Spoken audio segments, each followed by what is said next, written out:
નમસ્કાર. આજની આ ચર્ચા કોઈના પર આંગળી ચીંધવા માટે નથી, બલકે આપણો હેતુ છે ચૂંટણીના આંકડાઓની આરપાર જોવાનો, એ વાર્તાને સમજવાનો જે આ નંબર્સ આપણને કહી રહ્યા છે. તો ચાલો આપણે સાથે મળીને મોરબીના જનાદેશનું એક ફોરેન્સિક વિશ્લેષણ કરીએ, સમજવાની કોશિશ કરીએ કે મતદારોનો મિજાજ એ આટલી હદે આટલો બધો કેવી રીતે અને શા માટે બદલાયો. તો સીધા જ મુદ્દા પર આવીએ. મોરબી એક એવું મતક્ષેત્ર જ્યાં ફક્ત 5 વર્ષમાં એક રાજકીય ભૂકંપ આવી ગયો, અને આ જ મોટો અણધાર્યો ફેરફાર એ જ આપણા આજના વિશ્લેષણના કેન્દ્રમાં છે. જુઓ, ગુજરાતના નકશા પર મોરબી માત્ર એક ટપકું નથી, એ તો સિરામિક અને ઘડિયાળ ઉદ્યોગનું ધબકતું હૃદય છે. તમે જાણો છો, અહીંની માટીમાં, અહીંના લોકોના પરસેવામાં દેશની અર્થવ્યવસ્થાનો ધબકાર છે. એમની રોજીરોટી, એમનો સમાજ અને એમનું રાજકારણ બધું એકબીજા સાથે ગૂંથાયેલું છે. અને એટલે જ જ્યારે મોરબીના લોકો કોઈ નિર્ણય લે છે ત્યારે એ રાજકીય પવનની દિશા બદલવાની પૂરી તાકાત રાખે છે. હવે જરા આ આંકડા પર નજર નાખો. આ નંબર્સ પોતે જ આખી કહાની બયાન કરી રહ્યા છે.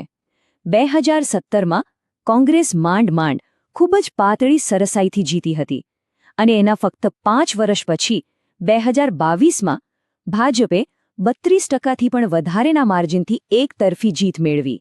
મિત્રો, આ કોઈ સામાન્ય ફેરફાર નથી, આને રાજકીય સુનામી કહેવાય. તો સવાલ એ જ ઊભો થાય છે કે આવું તે શું થયું? આટલો મોટો ઝુકાવ, આટલું મોટું પરિવર્તન આવ્યું કેવી રીતે? જુઓ, આ કોઈ એક રાતની વાત નથી. આ આંકડાઓની પાછળ ઘણા કારણો છુપાયેલા છે.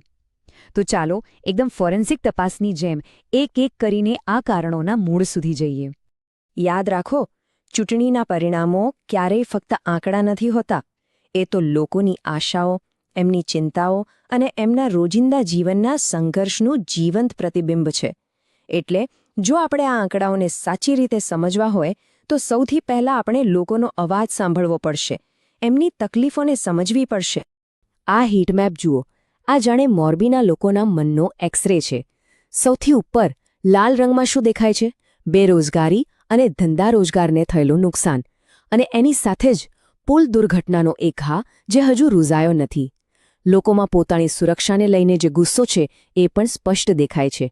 તો વાત સાફ છે, લોકો માટે રોજીરોટી અને સુરક્ષા આ બે સૌથી મોટા મુદ્દા હતા. અને આ બધી ફરિયાદોનો સાર શું છે?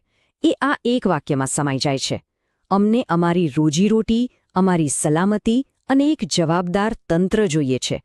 લોકોને હવે ખાલી વાયદાઓ નથી જોઈતા, એમને એક એવું શાસન જોઈએ જે એમની આજીવિકાની ચિંતા કરે, એમની સુરક્ષાની ગેરંટી આપે અને સૌથી અગત્યનું, એમની વાત સાંભળે. જુઓ, આ જે મૂળભૂત જરૂરિયાતો છે ને, એ માત્ર માંગણીઓ નથી. એ તો દરેક નાગરિકના ગૌરવ સાથે, એમના આત્મસન્માન સાથે જોડાયેલી વાત છે. અને આપણું બંધારણ પણ આ જ ગૌરવને સર્વોપરી માને છે. આ ગૌરવ ત્યારે જ જળવાય જ્યારે જાહેર જીવનમાં થતી ચર્ચાઓ જવાબદારીપૂર્વક થાય, તથ્યો પર આધારિત હોય, નહીં કે માત્ર બેજવાબદાર આક્ષેપો પર.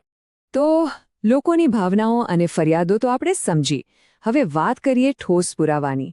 અને રાજકારણના વિશ્લેષણમાં આંકડાઓથી મોટો કોઈ પુરાવો હોતો નથી. આપણી આ ફોરેન્સિક તપાસમાં આ ડેટા જ આપણો સૌથી મોટો અને મુખ્ય સાક્ષી છે. તો ચાલો જોઈએ કે આ આંકડાઓ શું જુબાની આપી રહ્યા છે. આ એક નંબર પર ધ્યાન આપો: 62,079, 62,079. આ 2022માં જીત અને હાર વચ્ચેનું અંતર હતું. આ ખાલી એક આંકડો નથી, આ હાર કેટલી મોટી હતી એ દર્શાવે છે. અને એ પણ બતાવે છે કે કેટલા મોટા પાયે મતદારોએ પોતાનો વિચાર બદલી નાખ્યો. હવે આ ડેશબોર્ડ પર એક નજર કરીએ, જે 2022નું આખું ચિત્ર સ્પષ્ટ કરી દેશે. કુલ મતદારો હતા લગભગ 2,87,000. એમાંથી 68% લોકોએ વોટ આપ્યો. અને એ વોટિંગમાં થયું શું? ભાજપને મળ્યા લગભગ 59% વોટ, જ્યારે કોંગ્રેસનો વોટ શેર ઘટીને આવી ગયો ફક્ત 27% પર. આ બાર ચાર્ટ જોશો તો આખો ખેલ સમજાઈ જશે. 2017માં જુઓ, બંને પાર્ટીઓ વચ્ચે એકદમ કાંટાની ટક્કર હતી, લગભગ બરાબરીનો જ મુકાબલો હતો. હવે 2022માં જુઓ, કોંગ્રેસનો ગ્રાફ સીધો નીચે આવ્યો અને ભાજપનો ગ્રાફ એટલો જ ઉપર ગયો. આને કહેવાય વોટ સ્વિંગ. અને આ કોઈ નાનો મોટો સ્વિંગ નથી, આ એક જબરદસ્ત સ્વિંગ છે. ઓકે, તો અત્યાર સુધી આપણે એ જોયું કે શું થયું, પણ હવે સૌથી મહત્વનો સવાલ: કે આવું શા માટે થયું. અને એનો જવાબ કોઈ એક વ્યક્તિની ભૂલમાં નથી. જવાબ છે સિસ્ટમમાં. તેની પાછળ કેટલીક પ્રણાલીગત ખામીઓ એટલે કે સિસ્ટમની નિષ્ફળતાઓ જવાબદાર હતી. આ હારના કારણોને આપણે મુખ્યત્વે 3 ભાગમાં જોઈ શકીએ. પહેલું, સંગઠનનું જમીની સ્તરે એકદમ ખોખલો થઈ જવું. બીજું, પક્ષની જે વાત હતી, જે નેરેટિવ હતું, એ લોકોની સ્થાનિક સમસ્યાઓ સાથે કનેક્ટ જ ના કરી શક્યું. અને ત્રીજું, સંસાધનોનો જબરદસ્ત અભાવ. પછી એ પૈસા હોય કે ડિજિટલ તાકાત, બંનેમાં જમીન આસમાનનો ફરક હતો. તો આ જે સિસ્ટમની નબળાઈઓ હતી એ જમીન પર દેખાઈ કેવી રીતે? પરિસ્થિતિ એવી હતી કે ઘણા બૂથ પર તો કોઈ જવાબદાર વ્યક્તિ જ નહોતી.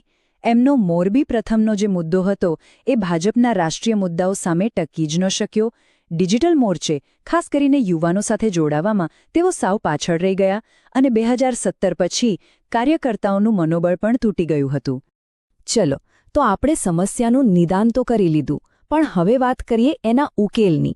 અહીંથી આગળનો રસ્તો શું છે? રાજકીય વિશ્વાસ અને જનસમર્થનને ફરીથી કેવી રીતે મેળવી શકાય?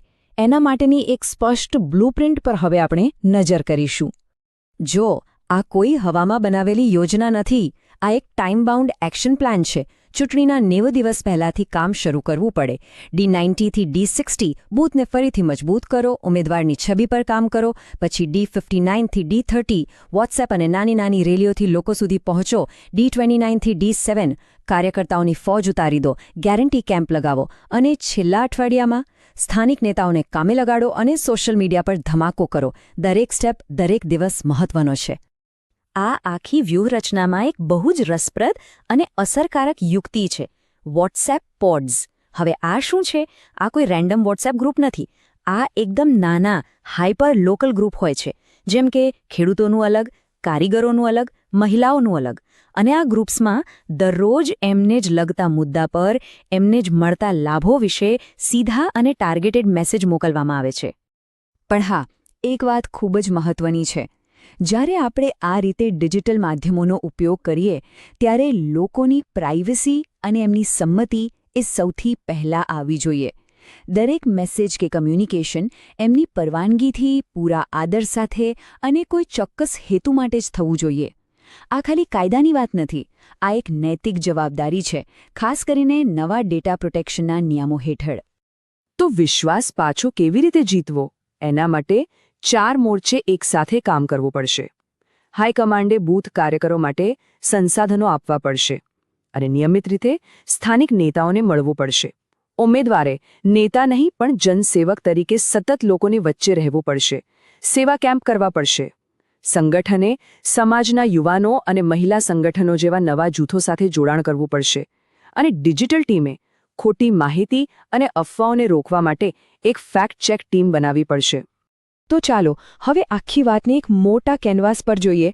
યાદ રાખજો, કોઈ પણ રાજકીય વ્યૂહરચનાનો અંતિમ ધ્યેય ફક્ત ચૂંટણી જીતવો ના હોવો જોઈએ. અસલી લક્ષ્ય તો છે એક અસરકારક અને જવાબદાર શાસન આપવાનું. અને આ જ આખા વિશ્લેષણનો સાર છે. ચૂંટણી એ માત્ર જીત-હારનો ખેલ નથી. એ તો સુશાસન માટે જરૂરી એવો લોકોનો વિશ્વાસ જીતવા માટેની એક ડેટા એન્જિનિયરિંગની પ્રક્રિયા છે, એક સાયન્સ છે. અને અંતે હું તમને એક સવાલ સાથે છોડી જાઉં છું. શું ડેટા પર આધારિત અને લોકોની જરૂરિયાતોને કેન્દ્રમાં રાખતી વ્યૂહરચના રાજકીય પરિણામને ફક્ત એક ચૂંટણીની જીતમાં નહીં પણ સાચી લાંબા ગાળાની જનસેવામાં બદલી શકે છે? આના પર જરૂર વિચારજો. જો તમે પણ એક જનકેન્દ્રિત નેતા બનવા માંગતા હો અને તમારા મત વિસ્તારનો ઉત્કર્ષ કરવા માંગતા હો તો blueprintstrategies.ai નો સંપર્ક કરો.